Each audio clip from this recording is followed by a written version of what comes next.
1 ነው እና በዚህ ቀን ምን የምታስታውሳለህ?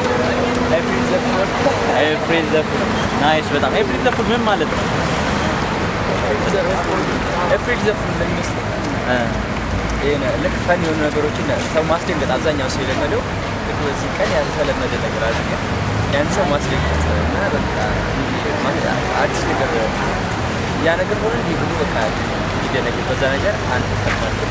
ኦልራይት ሌሎቻችሁ ኤፕሪል ዘ ፉል ሲባል ሰምታችሁ ታውቃላችሁ ወይም ኤፕሪል ፉል ዴይ ሲባል እና ምን ማለት ነው? ዓላማው ምንድን ነው? የቀኑ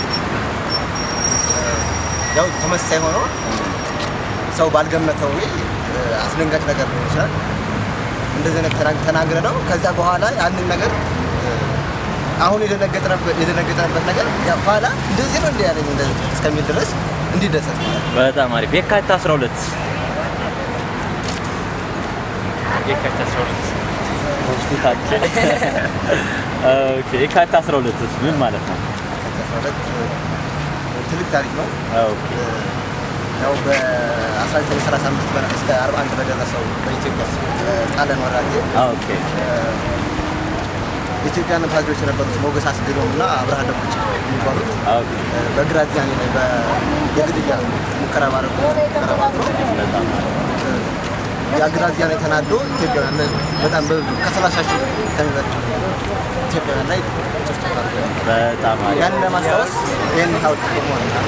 በጣም አሪፍ። የካቲት 23 ኦኬ የካቲት 23 የአድዋ ድል ምን ማለት ነው? የአድዋ ድል ዌል እንግዲህ ኢጣሊያና ኢትዮጵያ በግጭት ሳሉ የተከሰተ ክስተት ነው።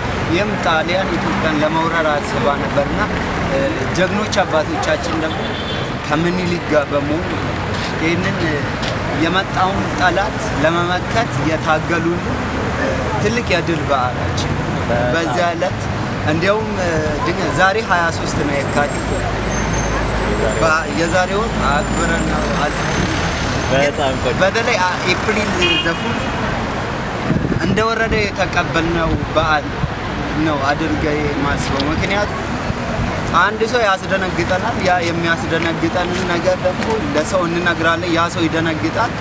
ምንም የምናገኘው ነገር የለም። ግን ይሄኛው ከሚሆን ደግሞ አባቶቻችን ለኛ ሲሉ ድል ያደረጉበት በዓል አለ። ብዙ የአርበኞች በዓል አለ እና እነዚህ የመሳሰሉትን ብናከብር ሞር የተሻለ ነው። እስኪ በዚህ አጋጣሚ ሁለታችሁስ ኤፕሪል ዘ ፉል ኢትዮጵያ ውስጥ መከበሩ ወይም ኤፕሪል ፉልስ ዴይ መከበሩ እንዴት ታዩታላችሁ? ከኢትዮጵያ አንፃር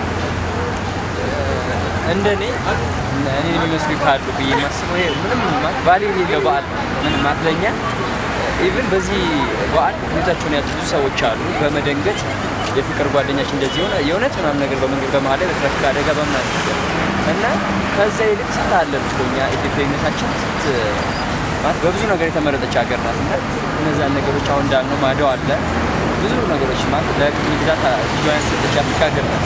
ይሄን ነገር ማለት ይቻላል። ኤፕሪል ዘ ፉል በዚህ ምክንያት ሰው ሲደነግጥ ብዙ ነገር ያጣል። ያን ነገር ከማድረግ መከበር በዓል የለም። እስኪ ከታዋቂ ሰዎች ምናልባት ቭላዲሚር ፑቲን ታውቃላችሁ? ማን ነው ቭላዲሚር ፑቲን? ነው የራሻ ተስማምታችኋል። ተፈሪ መኮንን ማን ነው? ተፈሪ መኮንን ማለት አፄ ኃይለ ሥላሴ በቢፎር ኢምፔሪያል ከመሆናቸው በፊት ተጠሩበት የነበረው ስም ራስ ተፈሪ ይባላል። በጣም አሪፍ ቴንክ ዩ።